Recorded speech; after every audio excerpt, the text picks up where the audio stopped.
Hello viewers, আপনারা যে দেখতে পাচ্ছেন ট্রলারগুলো, মূলত এই ট্রলারগুলোই বঙ্গোপসাগরে ইলিশ মাছ শিকার করে। হয়তো ইলিশ মাছ ধরার পূর্বে কুলে এসেছে বরগুনার পাথরঘাটায়। এই ট্রলারগুলো অতি দামি হয়। প্রত্যেকটা ট্রলারের মূল্য 60 থেকে 70-80 লাখ 1 কোটি টাকা পর্যন্ত হয়ে থাকে। এই ট্রলারগুলোই আপনার বরগুনার পাথরঘাটায় মাছ বিক্রি করে।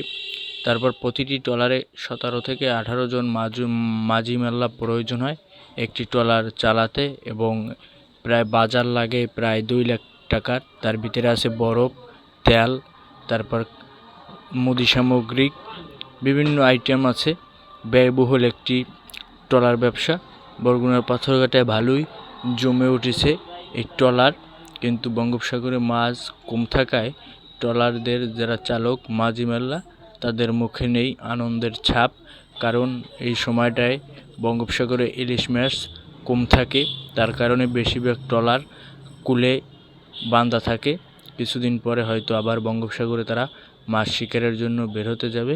আর যদি ভালো মাছ পায়, ধরেন প্রতিটি ট্রলারে যদি ভালো মাছ পায় তাহলে 70 মণ, 80 মণ, 100 মণ মাছ প্রত্যেকটা ট্রলারে ধারণ ক্ষমতা রয়েছে।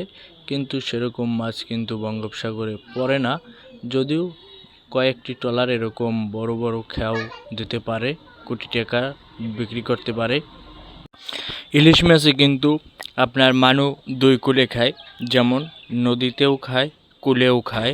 উদাহরণস্বরূপ নদীতে খায় বলতে ঝড় তুফানে মানুষ মারা যায়, আর কূলে খায় বলতে দেনা পাওনায় মানুষ নিঃস্ব হয়ে যায়, এলাকা ছেড়ে এক পর্যায়ে চলে যায় দেনা পাওনার কারণে। এই কারণে বলা হয় ইলিশ মাছে মানুষ দুই কূলে খায়।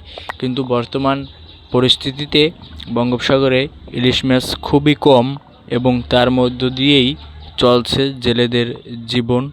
একের পর এক ঘূর্ণিঝড়, তারপর বিভিন্ন প্রাকৃতিক দুর্যোগের মাঝেও তারা কিন্তু বঙ্গোপসাগর থেকে সেই সকলের প্রিয় ইলিশ মাছ তারা শিকার করে আনে আপনার আমার খাওয়ার জন্য। কিন্তু দিন দিন কিন্তু এই পেশায় মানুষ কমতে শুরু করেছে, কারণ ইয়ং জেনারেশন এই মাঝি মাল্লা হতে এখন আর চায় না। যার কারণে এই ট্রলার স্টাফ এবং মাঝিদের অনেক ঘাটতি রয়েছে, যার কারণে তারা দাদনের মাধ্যমে অ্যাডভান্স করে মানুষ ট্রলারে নেওয়া হয়। কিন্তু তারপরও অ্যাডভান্স দেওয়ার পরও মানুষ পাচ্ছে না ট্রলার মালিকরা। এক্ষেত্রে জনবল খুবই কম, আর মানুষ এই ঝড় তুফানের কারণে নদীতে যেতে চায় না। এই কারণে এই ব্যবসাটা একটি ক্রিটিক্যাল ব্যবসা হয়ে দাঁড়িয়েছে, কারণ একের পর এক ক্ষতিগ্রস্ত হয় ট্রলার মালিকরা, তারপর মাঝি মাল্লারা।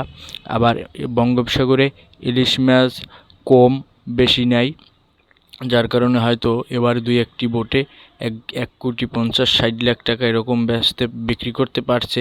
আর অন্যান্য ট্রলারগুলো একদম বাজার খরচ যে 2-2.5 লাখ টাকা বাজার খরচ লাগে, সেই টাকাগুলোই তারা মাছ বিক্রি করে উঠাতে পারে না। তার কারণেই ট্রলারগুলো একদম কষ্টসাধ্য হয়ে যাচ্ছে।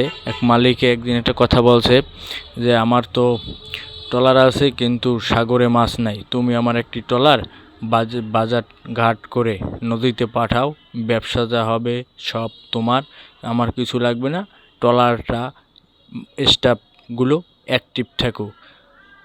তবে মাঝি মাল্লারা বলছে যে, আমরা যে সাগরে বোট ক্যারিং করি আসলে ওইরকম মাছ পোনা নাই, যার কারণে আমরা এখন ইচ্ছে করে না বোট বাওয়ার জন্য।